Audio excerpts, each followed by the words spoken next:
Hi guys, it's Pip here, and today I want to talk to you a bit about anxiety. What is anxiety, and what is really the number one cause in young adults, sort of 18 to 30 in the 21st century?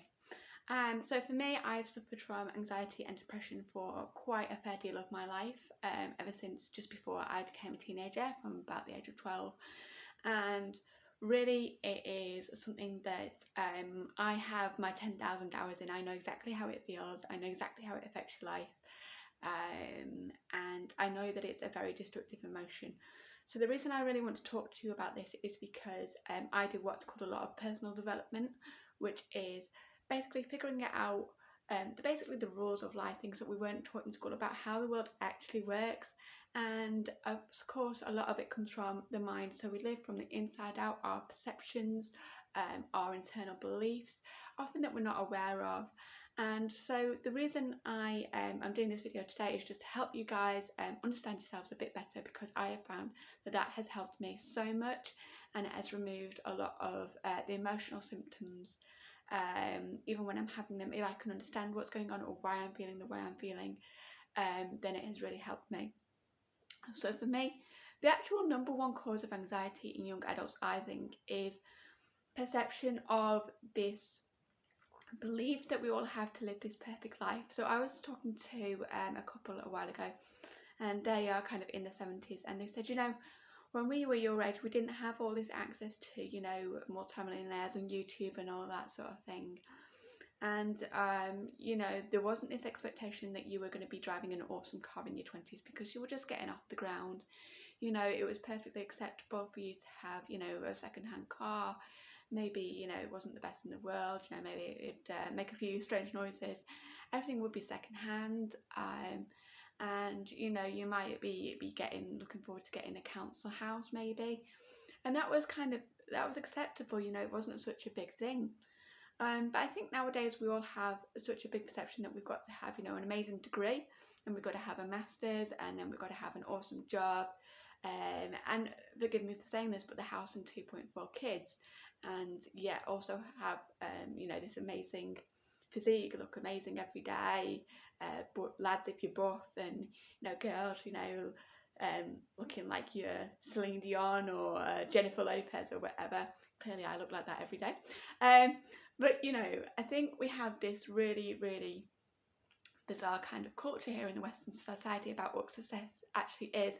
And yet, of course, when you look at the reality of these celebrities, a lot of them go through, divorces and breakups and a lot of emotional instability because they can't be normal. We all try to strive to get away from the normal, and then when we get there, it's not all it's cracked up to be.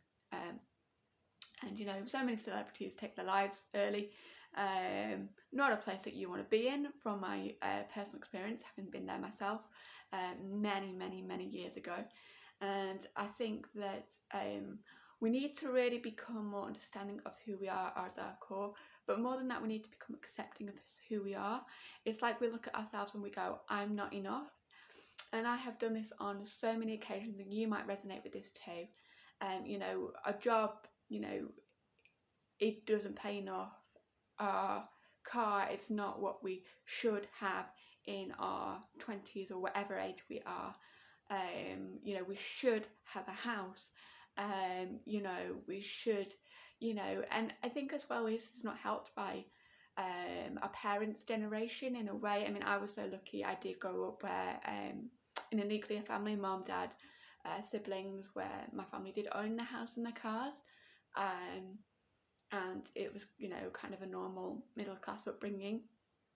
And mum and dad, good jobs and all that. And I think that, normal 9-to-5 jobs, and the world is not like that nowadays. It's getting a 9-to-5 job is really quite slim these days. 0-hour contracts are everywhere. And I think that it's really affected the minds of a lot of us. So I want you to take a look at your life and think, and just kind of get used to knowing yourself, and that you are enough. I mean, if you met you in the street, I'm sure that you wouldn't think, oh, that's a really, really shit person because they're not a multimillionaire, they don't have, you know, 2 Porsches and a Ferrari in the garage and a swimming pool and a gorgeous wife who's an actress, you know, model, movie star. You go, that's a normal person, you know, what's wrong with them? We are far too hard on ourselves, I think. So I just wanted to capture that today, speak to you guys about it really.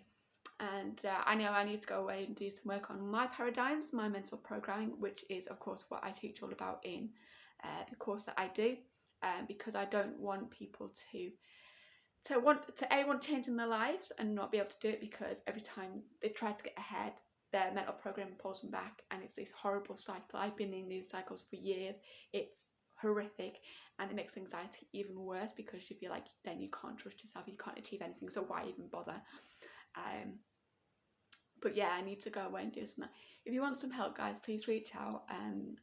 As I say, I'm starting my journey here because I have struggled massively with my mental health, and I really don't want other people in their 20s to 30s to do so too. It's meant to be an exciting time of life, and yet for a lot of us it's just a huge mental, financial and emotional struggle really, and I don't want other people to go through that.